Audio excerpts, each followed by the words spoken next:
Paz e bem. Estamos na quarta aula do nosso curso Santíssima Trindade.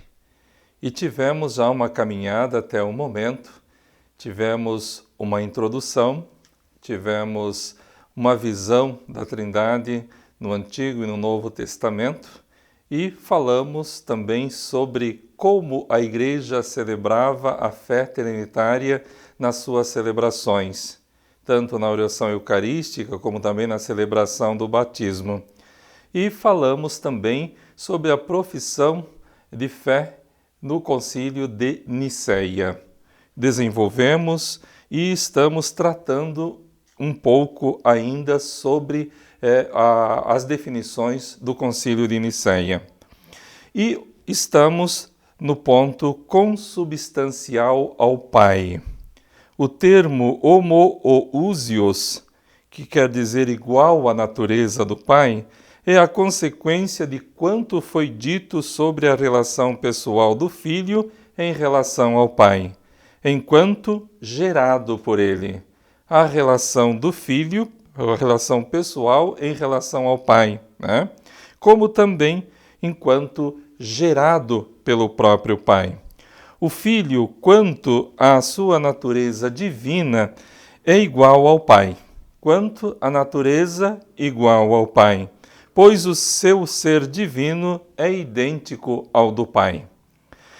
A terminologia consubstancial é utilizada para compreender que a natureza do Filho é da substância indizível ou indivisível do Pai.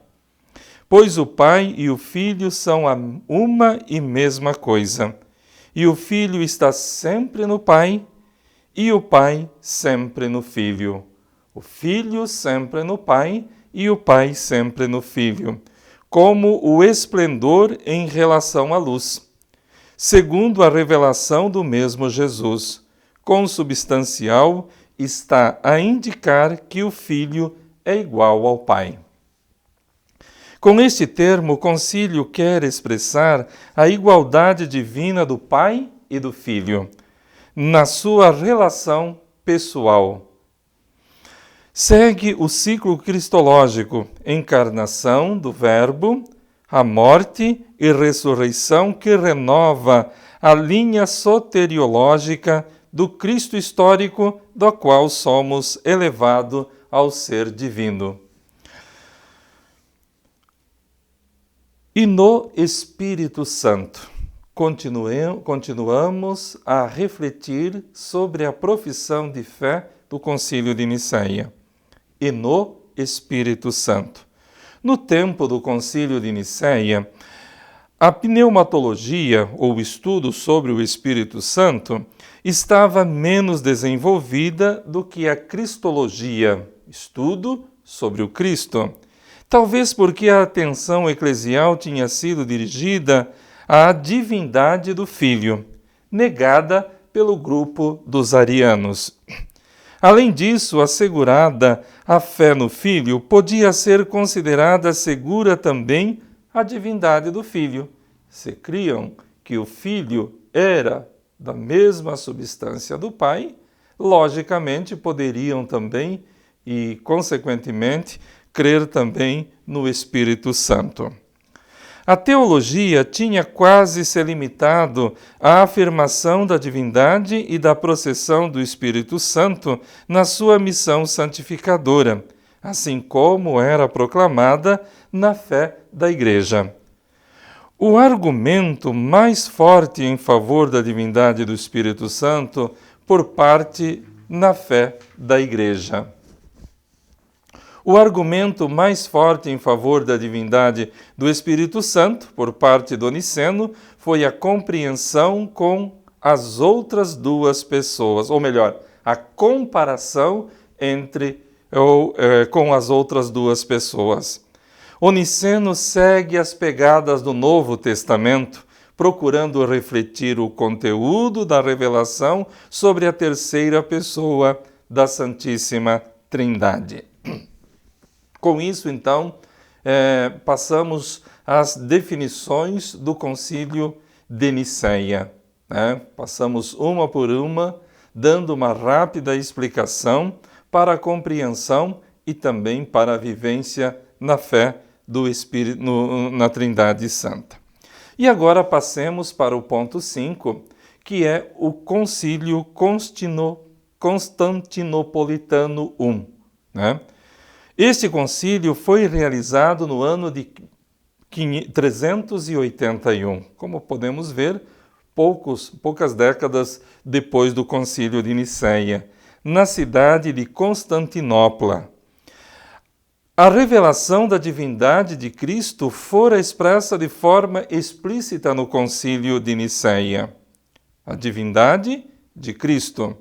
Agora, a Igreja devia comunicar a mensagem de Cristo sobre o Espírito Santo. Havia já definido sobre a divindade de Cristo. Agora, a divindade do Espírito Santo. Concílio de Constantinopla. A exposição teológica da fé da Igreja vem determinada pela heresia pneumatológica, que considerava o Espírito Santo como uma simples criatura. O primeiro que levantou a voz contra a divindade do Espírito Santo foi Macedônio, no ano de 322.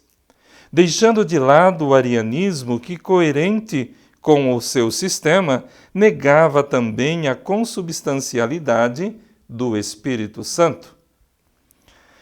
Imediata foi a reação dos santos padres, especialmente de Dídimo, o cego, e de São Basílio, os quais lançaram a base de uma pneumatologia.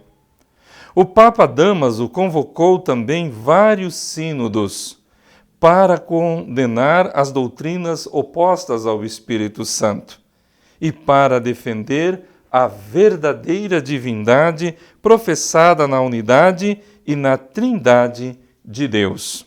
Então, a reação ela foi sempre imediata. Participaram do concílio 150 bispos ortodoxos e 36 bispos macedônios, comandados por Elêusio e Martinho, que se opunham à afirmação da divindade do Espírito Santo, os últimos.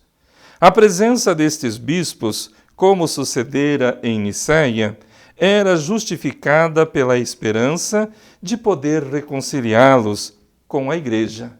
A Igreja sempre estende a mão para ver a reconciliação, né? Entre os padres mais eminentes deste concílio, importa recordar Gregório Nazianzeno, Gregório Niceno, Malécio, Cirilo de Jerusalém, Diodoro de Tarso. Então, grandes homens, pensadores e também teólogos do tempo. O núcleo central do Constantinopolitano I é constituído pelo Sínodo de Fé. Ou melhor, corrijo. O núcleo central do Constantinopolitano I é constituído pelo símbolo de fé, que é fundamentalmente o de Nicéia. Então, assume o de Nicéia, mas completado com alguns acréscimos relativos, de forma especial, ao Espírito Santo. Muito bem, o progresso pneumatológico do Concílio de Constantinopla. O primeiro Concílio de Constantinopla recolheu a teologia ambiental sobre o Espírito Santo e lhe deu uma formulação concreta. Então, é um concílio que vai trabalhar a terceira pessoa da Santíssima Trindade. A profissão trinitária da fé da Igreja estava cristalizada em formas de expressão adequadas ao tempo na pneumatologia dos santos padres, os quais usavam recorrer à Escritura para encontrar o modo de propor a divindade do Espírito Santo. Então, necessitava de uma reflexão mais aprofundada. A Igreja tem agora necessidade de professar de forma oficial a sua fé. negada por uma série de desvios doutrinais. Então, precisava do concílio, precisavam refletir, rezar e apresentar, uma forma oficial da fé da Igreja. Cremos no Espírito Santo, ou melhor, cremos no Espírito, o Santo, o Senhor. O nome Senhor professado de artigo com que vem indicado o Espírito Santo, está indicado que o concílio entende equipará-lo a Cristo em tudo. Equipará-lo a Cristo em tudo, ao qual o Novo Testamento dá o título que corresponde ao Adonai Kyrios do Antigo Testamento, que era reservado a Javé, o Deus. O concílio leva em consideração também o progresso teológico sobre o título de Senhor aplicado ao Espírito Santo, como pode ser deduzido dos escritos de São Basílio, interpretando as palavras do apóstolo: o Espírito é o Senhor. 2 Coríntios 3,17. Chama o Espírito Santo como o Pai e também o Filho. É e doador da vida. Este segundo inciso especifica melhor a ação do Espírito Santo em nós e, portanto, seu caráter pessoal na Trindade. O concílio se faz eco de toda uma corrente que, conforme a revelação, atribui ao Espírito a comunicação da vida divina do Pai e do Filho aos homens. Vejam bem, bonita essa expressão, atribui ao Espírito a comunicação da vida divina do Pai e do Filho aos homens. Este ensino está maravilhosamente apresentado em São Basílio, que escreve: a vida divina nos vem do Pai pelo Filho no Espírito Santo. A vida divina nos vem do Pai pelo Filho no Espírito Santo.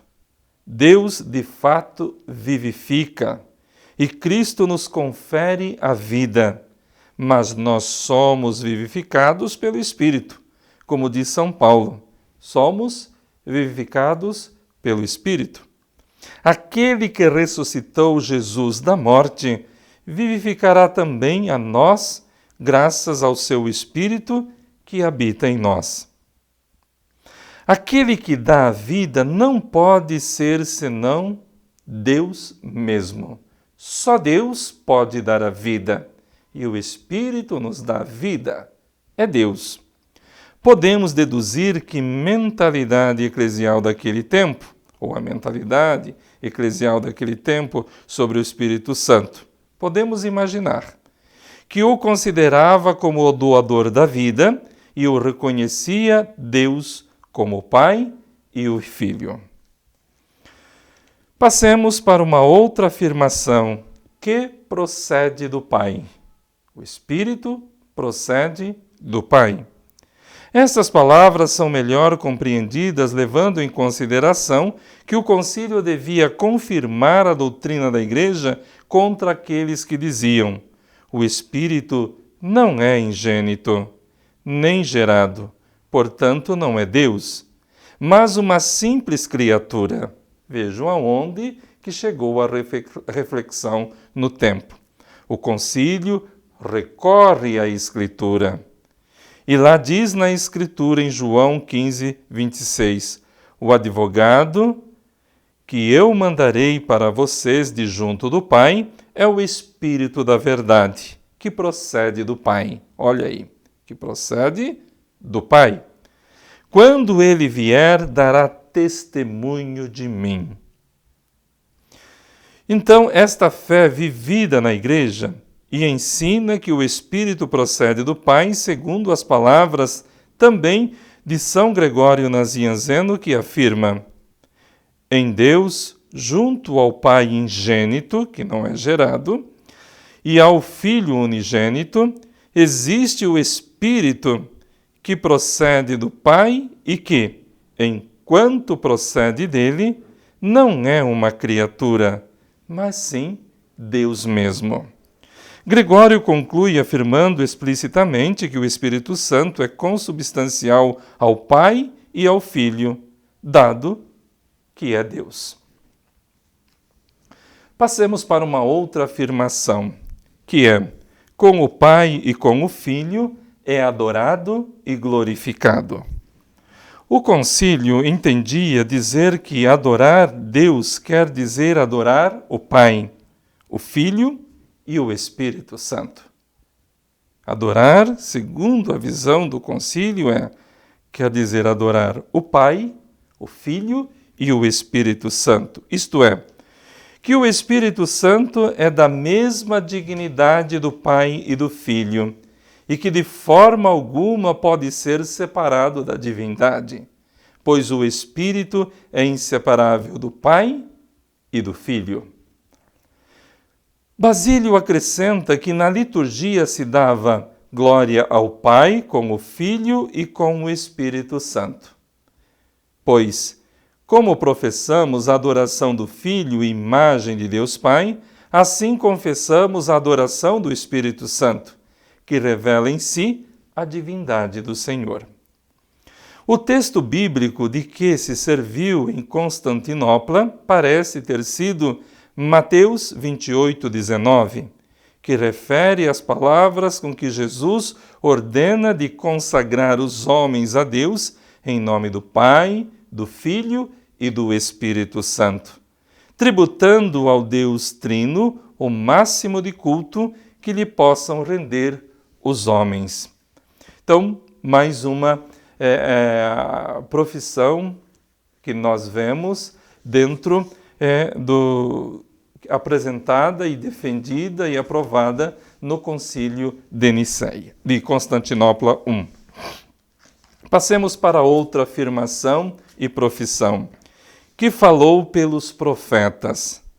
Era já tradição da Igreja, antes do concílio, atribuir ao Espírito Santo a inspiração profética. Nós colocamos algumas citações, como está quando tratamos sobre o Antigo Testamento.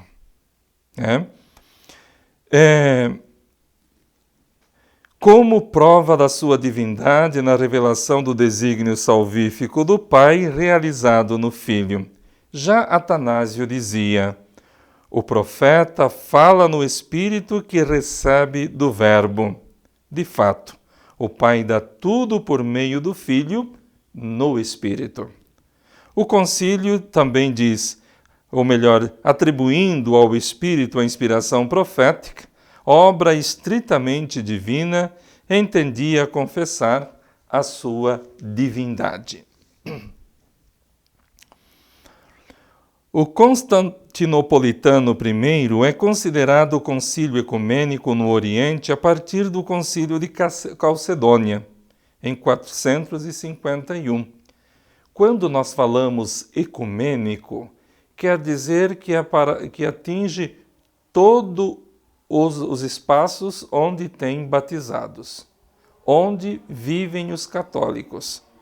Por isso que falamos ecumênicos. Extravasa vai além de todas as culturas e fronteiras delimitadas pelo homem. E cuja definição dogmática vem inserido junto com o símbolo de Nicéia, também o símbolo de Constantinopla, e no qual os padres afirmam que a fé afirmada em Constantinopla sobre o Espírito Santo era a fé da Igreja Católica e também do atual ou Papa Leão, que ratificou as definições de Calcedônia. O caráter do concílio ecumênico lhe vem reconhecido a partir do século IV, pelos papas Virgílio, Pelágio II e também Gregório Magno. E agora podemos passar para um outro ponto, que é o número 6 do nosso estudo. E esse ponto trata e fala sobre a Trindade na unidade. Da caminhada pela história que acabamos de ver, resulta clara reflexão da Igreja sobre a vida divina, sobre o Deus em si mesmo, para que se possa garantir a verdade da salvação que Deus nos oferece em Cristo. A economia leva à teologia. Nossa colocação histórica da história alcançou a formulação do dogma trinitário. Foi um crescendo. Esse crescendo foi acontecendo dentro da vida da Igreja, as necessidades elas foram aparecendo, a necessidade de especificar, de tornar mais clara a doutrina cristã. Com isso, então, foram os concílios, como também sínodos, que foram ajudando a avançar na reflexão sobre a Santíssima Trindade. Veremos agora, então, explicitamente a teologia da Trindade. A palavra teologia diz justamente isto, ou isso, a reflexão da fé sobre o mistério de Deus. Já temos visto pelo ângulo bíblico este mistério revelado, onde falamos longamente. Nesta nova reflexão, que com humildade pedimos a Deus que nos abra a porta do céu, ou melhor, abra a porta do seu mistério, a pequenez de nossa cabeça para vislumbrar, na fé, sua vida íntima, sua vida de família, o mistério da Santíssima Trindade. Olha que ousadia que procuramos adentrar, mas somente pela fé e também pelo uso da razão nós poderemos dar esses passos. Mas é pela fé que vamos avançando mais e mais no conhecimento. O que nós fazemos através da razão humana, da nossa inteligência, é darmos passos para podermos ter mais podermos especificar um pouco mais o que é a Trindade Santa. Como nós dissemos anteriormente, a fé ela precisa ser compreendida. Nossa reflexão, embora trabalhe intensamente com categorias racionais, reflexivas, não pode se distanciar dos dados já vistos na revelação. Não podemos, de maneira nenhuma, querer fazer a nossa reflexão e não ter os dados da revelação. A fé quer ser compreendida, já dizia nosso amigo Santo Anselmo, pelo ano 1000. Deus é Trindade, independente do lado que o contemplamos.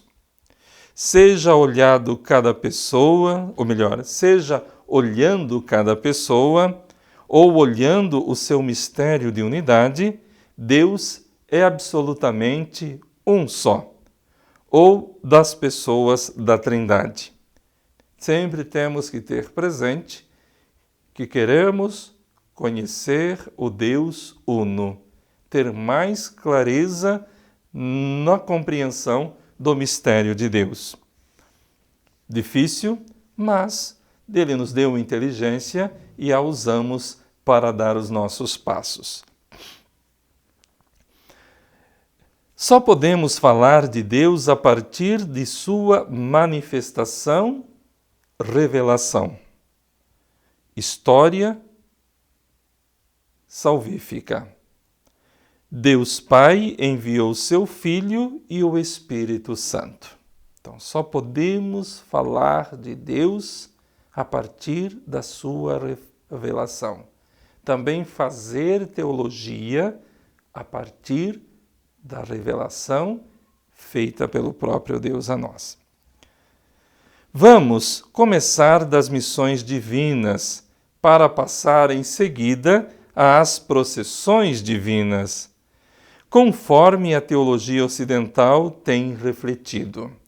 Na sequência, em última consideração, nós ficaremos na unidade divina. Primeiro ponto: das missões divinas às processões. A missão e as processões. Gravem bem esses termos, são importantes, necessários para a compreensão do conteúdo que estamos passando. Deus enviou o seu Filho e o Espírito Santo. A nossa fé, que nós aprendemos na nossa catequese, o sinal da cruz que nós sempre fazemos, quando vamos à missa também temos essa prática. Então, Deus enviou o seu Filho e o Espírito Santo. A partir da aparição histórica do Verbo e da experiência do Espírito Santo, o Novo Testamento chegou à conclusão de que ambos pré-existem à sua missão no mundo. Então, a missão do Filho e a missão do Espírito Santo. Nos concílios, conforme vimos, ficara definida a fé da Igreja na divindade do Filho e do Espírito Santo. Isso aí já tratamos, repetimos e creio que gravamos tudo. Quando falamos em missões na Trindade, entendemos que ocorre um novo tipo de presença de Deus. Porque Deus já está em toda parte pela sua onipotência. Todo canto. Ele é onipotente, onisciente. Então, ele está em toda parte, está em nós. No caso da manifestação do Filho, temos uma manifestação sensível, única, irrepetível.